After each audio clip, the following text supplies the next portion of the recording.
40 minütün içinde toktap kalıp 40 minütün içinde toktop su karşısında su жоғалғанда эле оппозициялык партиянын добуштары жоголуп кетти. Бул уурулук. Буну таанууга мүмкүн эмес.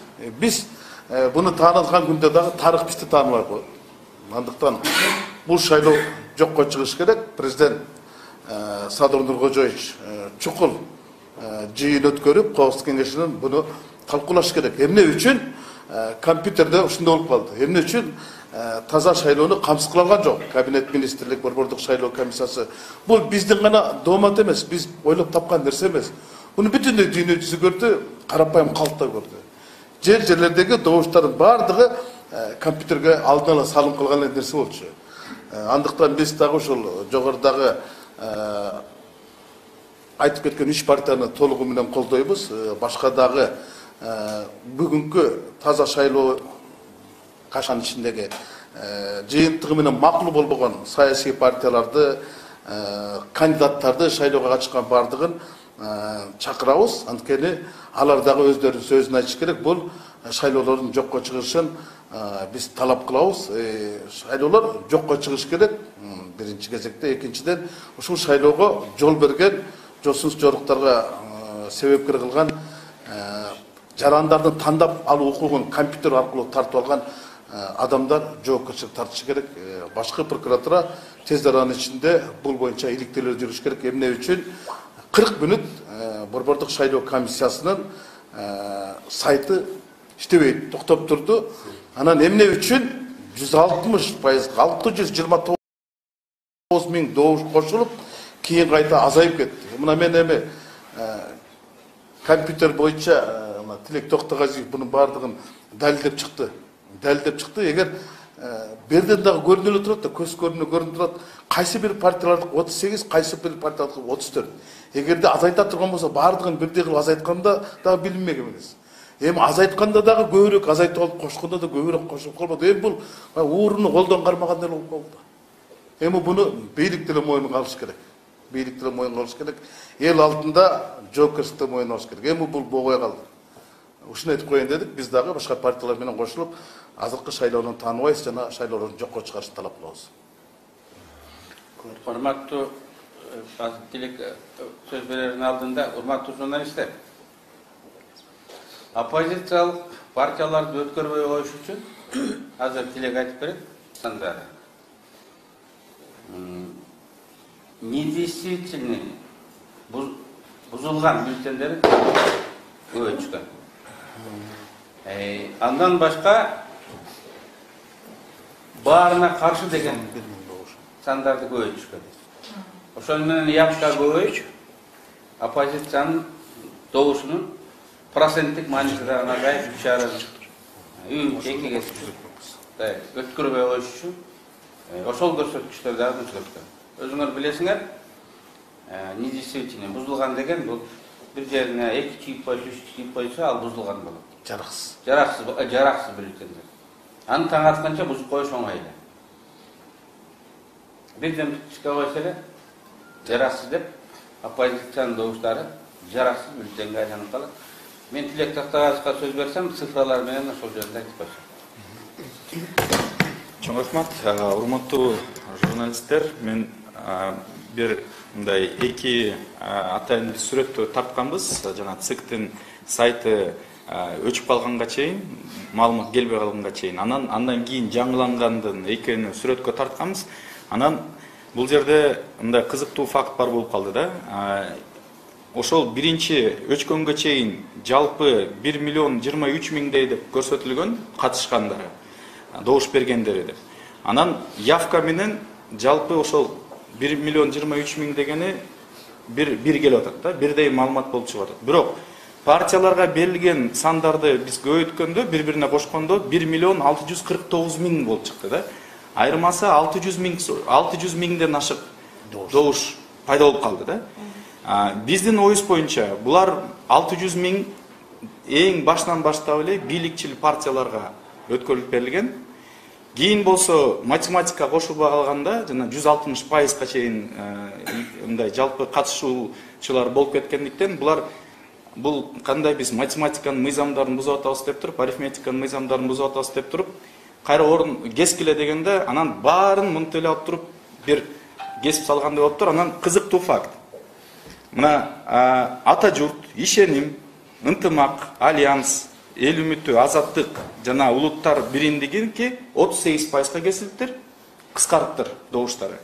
Ал эми бүтүн Кыргызстан, Ыйман Нуру, Ата Мекен жана социал-демократтардыкы 34%га кесилиптир. Бул кандай болушу мүмкүн? Кээ бирлердики 38-ге, кээ бирлердики 34-кө.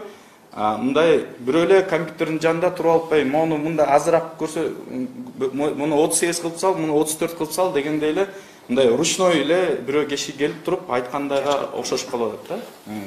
Ошондуктан бул жерде сөзсүз түрдө бул факт, сырттан бирөөлөр келип эле кишилер адамдык фактор бар. Адамдык фактор көрүнүп турат. Бирөө келип туруп ушуларды алмаштыргыла, подтасовка кылгыла, окшоштуруп койгула дегенден булар шашып алып, ушул жарым сааттын ичинде бир нерсени оңдоонго аракет кылышты, бирок ал менен андан артык кылабыз деп тыртык кылышты. Ушу менен биз бүт азыркы шайлоодо көрсөтүп аткан сандардын баарын чоң бир мындай суроолор пайда болуп калып атат. Биздин оюмча азыркы мына 1 жылдан бери саясий кризистен чыга турган бир эле жол бар болчу. Бул таза шайлоо өткөрүш керек болчу. Эми ушул шансты дагы койрийген, ушул мындай ыплас бир жолго барган, кылмышты аткарган кишилердин баарын азыр жоопко тартыш керек. Шайлоону жокко чыгарыш керек, кайра таза шайлоону өткөрүш керек. Ошондо гана биз мындай саясий кризистен чыга алабыз. Чоң рахмат. Эки сөз кошуп кетейин. Бул шайлоого 34,5%га жетпеген эл келди. Бул деген эң мындай осознанный, эң билимдүү шайлоо маанилүү экенин аңдап сезген адамдар деген билдирет. Булардын саны 1,275,000 болуп көрсөтүлүп турат азыр. Бирок ошолордун ичинен 10% же ар бир 10-чу шайлоочунун бюллетени жараксыз деп табылат. Эстеткиле, ошол шайлоо эң маанилүү, мен ага барып катышышым керек, бул жерде тандап алышым керек деген адамдардын ар бир 10-чусун келе согулуп болупайбы мындай айткандачы. Алар анчалык деңгээлде бюллетенди бузмак эмес. Макул испорченный бюллетендер болсун, бирок демейде испорченный бюллетендер 1%га дагы жетпейт. Бул жердегилер билишет, шайлоодо катышып жүргөндөр. Анан эмне үчүн эле бул жолу кескин 10%га чыгып кетти, 34,5 келген адамдардын. Бул абдан таң калыштуу. Бул деген 123,000 бюллетенди жараксыз кылышты. Азыр бизден уурдалган 30,000, 40,000 добушту чийип атышат ушул мүнөттөрдө, жараксызга эсептеп, ал жака кошуп коебуз деп. Ошол үчүн биз бул шайлоонун жыйынтыгын тааныбайбыз деп атканыбыздын мааниси ушунда. Биз бул жерден канчалык аракет кылбайлы, купуя отуруп алышып, биздин уурдалган бюллетендерди кошумча чийик менен жараксызга чыгарып атышат. Уруксат берсеңер дагы эки маанилүү сандарды да айтпай калыптырмын. Бул баары 38-34%га кыскарса, баарына каршы деген пункт болсо 14,26%га көтөрүлүп кеттир. Мурун канча эле? Мурун 22,343 деп көрсөтүлүптүр. Азыр болсо 25,530 деп көрсөтүлүптүр да. Баары кыскарса, бир пункт болсо, наоборот, 14%га. Эгерде жалпы ол дельтаны чыгарсак, бул деген баарына каршы дагы 38ге мисалы үчүн түшсө, анда кошкондо бул 52%га көтөрүп салгандай болуп көрсөтүлүп атат да, жалпычы. Анан дагы бир факт, биз өзүбүздүн, мен өзүмдүн жеке штабымдагы маалыматтарды тактадык. Бизге 100% добушту бердик, шайлоого бардык деген санды санап чыктык. 3650 кишиден ашык бериптир. Менин жеке результатты болсо 1555 деп көрсөтүлүп турат. Бул болушу мүмкүн эмес. Бул кишилерди биз чакырып, алар өздөрү тастыктаганга дагы даяр да. 2,5-3 эсе биздин добуштарыбызды азайтып койгон бул факт бар болуп калат да. Анткени ал баары биздин тарапташтар. Алар өздөрү айтышты, биз добуш бердик, биз колдойбуз деп. Эмне үчүн биз бул шайлоону тааныбайбыз деп турабыз, жыйынтыгын тааныбайбыз деп атабыз. Президент Жапаров азыр айтты дейт, мен укпадым, каалаганыңар келип эртең бюллетендерди эсептеп көрсөңөр болот деп. Мыйзам боюнча мындай. Урна берген чек ал официалдуу документте эсептелинбейт. Ал алдан ала документте эсептелинет. Официалдуу документ кол менен эсептеп, протоколду түзүп, токтоосуз урнанын ачары менен эле төгүп эсептеп, байкоочуларга экземплярдан берип, колдорун койдуртуп, анан кийин шайлоо бүттү деп шайлоонун жыйынтыгын, официалдуу жыйынтыгын жарыялайт. Бирок партиянын, оппозициялык партиянын байкоочуларын киргизбестен чыгарып койгон жерлер болуп атат. Көп жерлерде эсептебей бүгүн эмес эртең келгиле деп байкоочуларды, кээ бир жерлерде 3 күнгө чейин кийин келгиле деп байкоочуларды кетирип жиберген жерлер болуп атат. Эгер андай болгон болсо, ал эсептөөнүн жыйынтыгы мыйзамсыз. Мыйзамсыз. Анткени мыйзамда көргөзүлгөн тартипте эсептеген жок. Ошон үчүн биз бул шайлоонун жыйынтыгы фальсификацияланган деп шектенгенге негиз бар. Сөз генерал Артур Медетбековте. Саламатсыздарбы, урматтуу мекендештер. Бул өткөн шайлоо өтө ыплас болгону жалпы калайыкка жана дүйнө жүзүнө белгилүү болуп калды. Жекеле бул жогоруда айтып кеткен мисалдар эмес. Шайлоонун башынан аягына чейин көз жүгүртө турган болсок, мына өтүп кеткен бийлик партияларынын бардыгы шайлоодо аябай одону бузуп, 5, 6, 4 жолу эскертүү алышты. Эскертүүнүн бардыгы ошол шайлоодун убагында подкуп же болбосо сатып алууга, же болбосо абдан көп нарушение жасагандыгы үчүн. Ал боюнча эскертүү берилгени бир жолу берилсе болот. 4-5 жолу берилген бул одону бузулгандык. Анда биз таза шайлоо жөнүндө ойлобошубуз керек болчу, эгер мындай боло турган болсо. Демек башынан эле ушул программа, ушул принциптер менен буларды бийлик партиясы катары алып чыгарып белгилөө ошондо эле билинип калган. Мыйзам боюнча алардын бардыгын мындайча айтканда шайлоодон четтетиш керек болчу. Тилекке каршы андай болгон жок. Анан аша чапкандыгы мына бүгүнкү жанагы компьютерде болгон окуялар. Компьютерден, то есть серверден жарым сааттын ичинде шайлоону бурмалап, бардык көп партиялардын ичинен, анын ичинен ушу 4 партиядагы ошого тиешеси бар, себеп дегенде кээ бирлердикин 20, кээ бирлердикин 30, 70ге жакын 1000 добуштарын алып койду. Мен эмне демекчимин? Президент өзү айткан. Шайланып атканда, берип аткандагы, алгандагы киши жогорку деңгээлде жообун тартыш керек, жоопкерчилик болуш керек, иш козголуш керек. Алар боюнча катуу жазасын тартабыз деген. Бирок президенттин айтканын ошол жанындагы тегерегинде БШК болобу, башка укук коргонгондору аткарган жок. Демек, алардын шала кылуу үчүн, алардын ушул ишке ушундай өздөрүнүн аткаруу иштерин аткарбагандыгы үчүн мындайча айтканда иш козголуш керек. Алыс кетпей эле коелу. Будан 2 жума мурун ушул өзүнчө бир чоң жыйналыш болуп, ошондо бүт партиялардын баары чогулуп, шайлоо таза өтсүн, эч ким шайлоо бүткөндөн кийин митингге чыкпайбыз, ар кандай туура эмес жолдорго барбайбыз деп кол коюшту. Бирок ошонун астында, ошол убакта БШКнын өкүлү, госсекретарь, Совбездин өкүлү келип катышкан. Ошондо биз суроо бергенбиз. Мына шайлоо таза өтпөй калса, ар кандай бир бузулган иштер болсо, ким жоопкерчиликти тартат? Бийлик тартабы, БШК тартабы? Акылдашкыла деп. Бир жума акылдашып отуруп, алар биз өзүбүз жообун тартабыз, келгиле кол коелу ушундай деп. Только шайлоо таза өтсүн дегенбиз. Макулдугун беришкен. Тилекке каршы ал деңгээлде өздөрү аткарылган жок. Ошон үчүн бүгүнкү күндө бул шайлоого мен айтар элем, катышкан партиялардын көбү балким кайсы бир жерде оппозициячыл, кайсы бир жерде центристик, кайсы бир жерде көз караштары дал келбейт. Бирок бардыгынын кызыкчылыгы Кыргызстанда эл үчүн, Кыргызстандын мындайча айтканда бардык жагынан реформа болуп, алдыга жылыш үчүн ошол принцип менен бул жерде чогулуп, ушундай элдин алсына кайрылуу жасап атабыз. Себеп дегенде, эгерде буга көз жума турган болсок, мындай таза эмес шайлоолор мындан да жаман болот.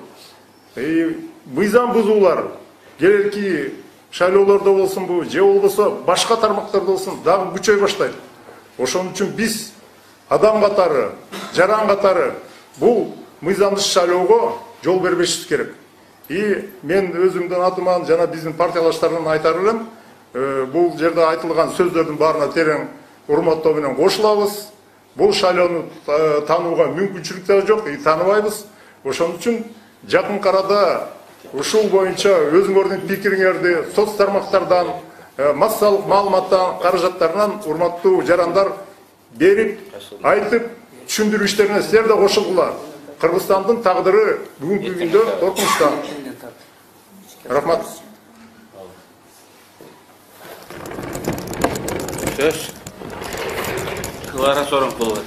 Мен расметинде айтып коеюн. Уважаемые избиратели, многократные обещания и заверения президента Садыра Джапарова о том, что будут справедливые и честные выборы, оказались очередной ложью. Борьба с административным ресурсом и запрет административного ресурса – это была просто уловка. Уловка, это было очковтирательство. На самом деле, я уверена, что они заведомо знали о результатах выборов. И они знали, каким методом они их сфальсифицируют. Об этих методах я предупреждала еще в 2015 году. Тогда, возможно, тогда еще не было так явно это сделано, но власть не осмеливалась на это. Но эта власть это сделала. И мы все, кто следил за подведением итогов по системе онлайн, вы все были свидетелями. Вы были свидетелями. Как сначала нам показали одни цифры, потом якобы произошел сбой, который Идиль Байсалов, вице-премьер, называет диверсией. Это у них вот сейчас такое оправдание. Мы тут ни при чем. Он говорит, нет, мы вообще никуда не вмешивались, это делал только БШК. Но безопасность, обеспечение национальной безопасности, а выборы – это очень серьезный фактор дестабилизации. Мы все знаем об этом. Обеспечение национальной безопасности, защита сервера, защита всей вот этой системы биометрических данных. Все это обязанность, прямая обязанность правительства, прямая обязанность президента, прямая обязанность органов национальной безопасности. Сегодня они снимают с себя эту ответственность. Вот сегодня в Азатеке он заявил, мы ни за что не ответственны, это все Центральная избирательная комиссия, мы никуда не вмешивались. Президент обещал, я считаю, здесь мои коллеги считают, что ответственен кабинет министров, я считаю, что ответственность, прямую ответственность несет президент, потому что президент неоднократно убеждал, обещал, заверял, что будут выборы, чистота которых удивит весь мир. Сегодня мы действительно удивили мир откровенной и наглой фальсификацией. И вы все это видели.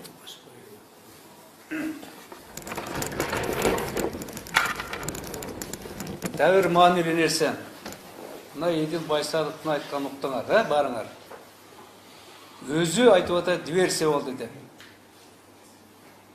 Демек диверсия болсо, анда улуттук коопсуздук кызмат эмне эшек такалап жүрдү. Ошо диверсиянын жасаган маалыматын таңуулап элди алдап атабы. Ошол диверсиянттардын жасаган маалыматтын негизинде чечим чыгарып атабы Борбордук шайлоо комиссиясы. Муну ойлоп көрбөйсүңөрбү, урматтуу эл, урматтуу журналисттер? Кандай ыплашуулук этип атабыз биз? Ошондуктан ошол тармакты коопсуздугун кайтара турган мекеменин жетекчилери тез арада ишиндеги отставка өздөрү кетиш керек. БШК өзү эртең менен жазып кетиш керек. Болду, уят болдум деп. Мына ошонун негизинде биз буюрса өзүбүздүн алган добушу сактаганга бардык мыйзамдын чегинде аракетти жасайбыз. Эртеңден баштап өзүбүздүн талаптарды кое баштайбыз. Горбатык шайлоо комиссиянын алдында. Мен дагы кайтарап коеюн. Дагы элге кайрылайын. Өзгөчө бизге берген добушты берген элге кайрылайын. Ар бириңер өзүңөрдүн добушуңарды сактаганга аракет кылгылагын. Мына ошондо гана биз таза шайлоо өткөнгө бийликти мажбур кылабыз. Эгерде булар андай жолго бара албаса. Ким кетти?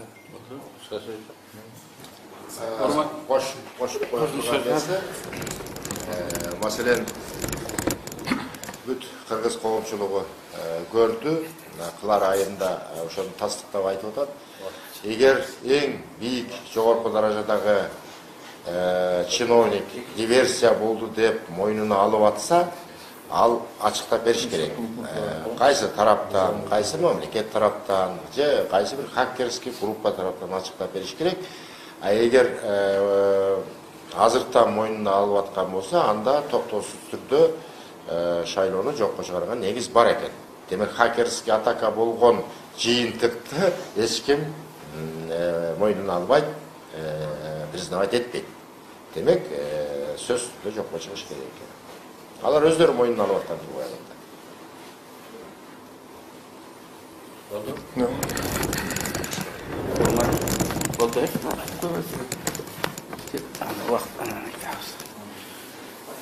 Урматтуу журналисттер, көңүл бургандыгыңыздарга чоң рахмат. Эртең да кошумча билдирүүлөр болот. Макул суроолор болсо бергиле. Апрель Самат, бұл жерде көргүчүлөр дагы сурап атышат. Муну оппозиция бирикти деп айтсак болобу, бул төрт партия бириктиби деп сурап атышат. Азыр бир маселенин айланасында мыйзамсыз шайлоолордун жыйынтыгын жокко чыгарып, жаңы шайлоолорду өткөрүү жөнүндө азырынча мына 4 партия, мен оюмча заң кошула турган партиялар болот. Ошонун айланасында биз бирдиктүү позициябызды жарыяладык. Бирдиктүү аракетти жасайбыз. Сендерде Аманбек Булат дейінші тілекке бір сұрау бар еді, анан мен айтып отырсыз, санадыңыз деп жаңағы тақта алғанға да урдалған добуштардын санынан жана бузукка чыккан бюллетендин саны ошо бир так келип атабы жана башка партиялар урдалганда? Урдалган башка партиялардан добуштар жок болуп атпайсызбы? Сиздердин канча? Анан ошону бузук жалпы санаганда ар бир бул жерде партиялардыкынын 20 миңден 30 миң добушка чейин жок болуп кетти да. 20 миңден 30 миңге чейин.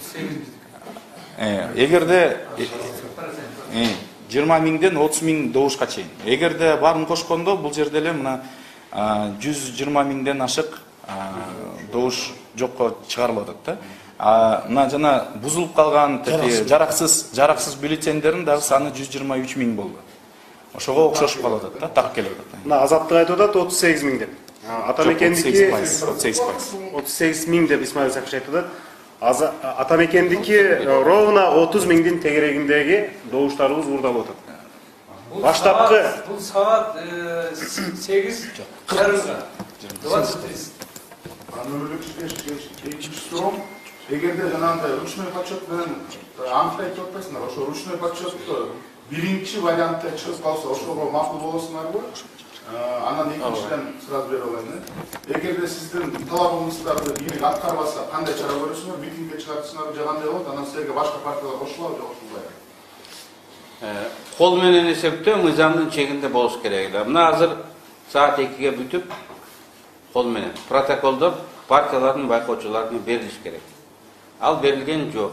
Байкоочуларды көп жерде түртүп чыгарып жиберишти, киргизбей коюшту. Ал эми эртең бүрсү күнү эсептелген жыйынтык чек жаратат. Ага биз ишенгенге негиз жок. Ал эми кандай чаралар болот, эми муну убакыт көрсөтөт.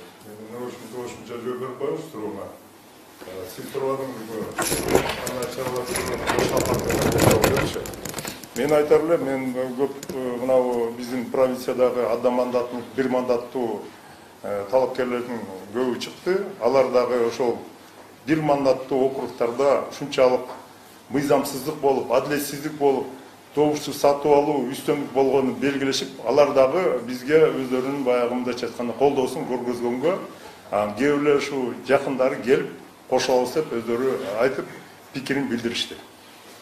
Бүтүн Кыргызстан партиясы кошулган жокпу? Эми Бүтүн Кыргызстан партиясынын пикирин укпадыңарбы? Алар деле макул болуп жатат. Анан кийин алардын өздөрүнүн баягы ыктыяры эртең кандай деп айтышат. Медиахат Султаналиев, biz азыр борбордук шайлоо болгондон кийин толук жыйынтыгын айтабыз да. Азыр бул жерде 4 партия чогулуп турасыздар. Мүмкүн ошо кол менен шайлап санагандан кийин жыйынтык чыкканда араңыздардан кайсы бир партия 5%-лык босого балды өтүп кетти дейли. Сиздердин позицияныңыздар кандай болот? Өтүп кеткендер. Мен жооп берип коеюн. Биринчиден, азыр кол менен эсептегенге биз ишенбейбиз. Убакыт өттү. Булар мыйзамды өтөнү бузду. Себеп дегенде ошо шайлоо бүтөр замат жана комиссия эсептеш керек болчу. Ошо жерден протоколду жазыш керек болчу дагы, ар бирине карматыш керек болчу. Каалабасаң да артынан жүгүрүп барып бериш керек болчу. Мына эртең сөз кылбагын, анан алгын деп. Андай болгон жок. Баарын сүрүп чыгарышты. Андан башка дагы кайталап коеюн. Биздин байкоочуларга мына Таластан Шернияз келди, абдан ызаланып, ал өзүнүн ой пикирин силер аркылуу билдирди. Аларга айтыптыр, 3 күндөн кийин беребиз деп. Бул эмнени билдирет? Азыр эле бизге маалымат түшүп атат, жаңыдан жана бюллетендерди апарыптыр. Азыр аларды оңдоп коюш бул 15,5 сааттык иш. Аны эртең айтат, мынакей, атигилердин баарын жокко чыгарып коет. Ага ким ишенет? Эч ким ишенбейт. Ошондуктан бул убакыт өттү. Мына ушуларды билип туруп, президентти жанакыда жарыя кылганы мени таң калтырат да. Жыйынтар кыскача айтканда, баягы поезд кетти да. Поезд ушул өзү. Поезд кетти, себеби кол менен эсептөө өтпөйт. Себеби ал ошол убакта, ошол мезгилде урнана чаары менен баардык катышуучулардын күбөлөрдүн үстүнө жасалыш керек. Алар азыр баардык аймактарда, дээрлик көпчүлүк аймактарда 3 күндөн кийин беребиз, эртең келгиле, бүрсү күнү келгиле деп кетирип жиберишти. Демек, мына азыр эле жогоруда айткандай, бизде маалыматтар бар деп атышпайбы? Бюллетендер уже жаңы, белгиленмеген бюллетендер келди деп атышпайбы? Демек, ал түнү менен жанагы сервердиндеги чыккан маалыматтарга такталат, туураланат. Эртең мына деп алдыңарга таштап коет. Ошондон ага ишеништин кажети жок. Кыскасын айтканда жана диверсанттардын маалыматына так келтирип жасалат да эртең менен. Анда башка суроо жок болсо эртең кошумча билдирүүлөрдү айтабыз. Көңүл бургандыгыңызга чоң. Кошумча билдирүү болот. Кошумча билдирүү болот. Рахмат сизге.